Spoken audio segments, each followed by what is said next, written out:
الرحمن الرحیم، ایک بھائی نے کویسچن کیا تھا کہ یہ جو لوگ ایصال ثواب کے لیے قرآن خوانی گھر میں رکھتے ہیں، کیا یہ کہیں سے ثابت ہے یا نہیں ہے؟ دیکھیں، اس میں دو چیزیں ہیں۔ ایک تو یہ کہ قرآن پاک پڑھ کر اس کا ثواب ایصال کیا جانا،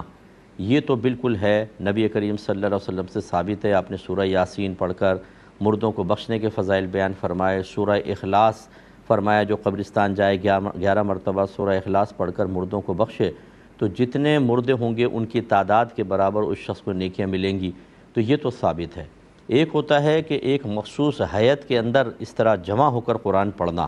کیا یہ بھی کہیں سے سنت سے ثابت ہے؟ تو یہ اس طرح کا پہلے رائج نہیں تھا، ثابت نہیں ہے۔ اس قسم کے نئے معاملات کے جس میں شریعت کی کوئی ممانعت نہیں ہوتی، شریعت سے براہ راست کوئی ٹکراؤ نہیں ہوتا، خلاف شرع کوئی امر نہیں ہوتا، بلکہ اس میں دین کی تقویت اور فائدے کے پہلو ہوتے ہیں، تو عموماً علماء اسلام ایسی چیزوں کو منع نہیں کرتے ہیں، کیونکہ جیسے جیسے تغیر زمانہ ہو رہا ہے اور لوگ دین اسلام سے دور ہوتے چلے جا رہے ہیں، ایسی صورتحال میں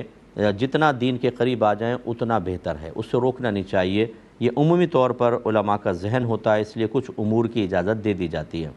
تو لہٰذا پہلے دور میں اس طرح اجتماعی طور پر قرآن خوانیوں کا اہتمام نہیں تھا، اب ہو رہا ہے تو اس کو زیادہ زیادہ بدعت حسنہ کہا جا سکتا ہے، جو گناہ کی کوئی صورت نہیں ہوتی ہے،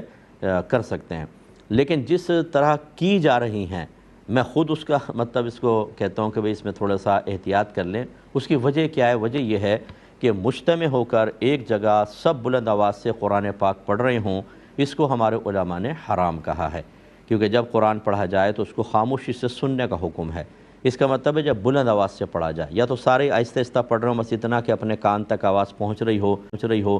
بس آرام آرام سے پڑھ رہے ہوں، اور پھر یہ قرآن خوانی جیسے اگلے انہوں نے کویسچن کیا کہ اس کے لیے مدرسے کے بچوں کو لے جانا اور ہدیہ وغیرہ لینا، یہ کیسا ہے لینا دینا؟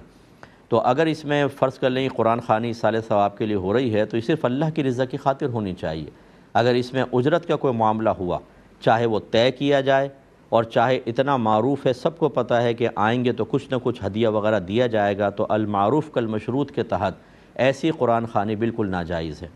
اور اس پر اگر اجرت دے دی جائے لے لی جائے، ہمارے علماء کہتے ہیں اس پہ کچھ بھی ثواب نہیں ملے گا اور مردے کو اس کا کوئی فائدہ نہیں پہنچے گا۔ تو اب یہ تمام قیودات کا لحاظ تو لوگ کرتے نہیں ہیں، تو اس کا مطلب ہے کہ اجتماعی طور پہ قرآن پڑھنا تو منع نہیں تھا، لیکن بلند آواز سے پڑھنا یہ غلط، اور اس پہ ہدیہ لینا، ہدیہ مقرر کرنا، یہ بھی بالکل غلط۔ اس کے جواز کی یہ صورت ہو سکتی ہے کہ دینے والا یہ کہے، بلانے والا، کہ میں ایک پیسہ بھی نہیں دوں گا بھائی، آ کے پڑھ کے چلے جانا ہے، وہ کہیں یس، پھر آ کے وہ پڑھ لیں، پھر وہ اپنے پاس سے کچھ دے دے ہدیہ وغیرہ، تو ٹھیک ہے، وہ کوئی طے نہیں ہوا، المعروف کالمشروط کے تحت اب یہ نہیں آئے گا۔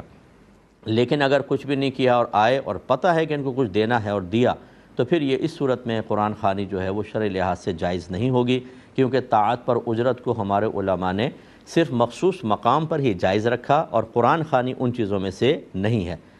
نہ نعت خوانی ہے نہ قرآن خوانی ہے، اس کے لیے اجرت طے نہیں کر سکتے ہیں، اور اگر المعروف کالمشروط کے تحت آئے تب بھی لینا شرعاً جائز نہیں ہوتا، اس لیے اچھی طریقے سے یاد رکھا جائے۔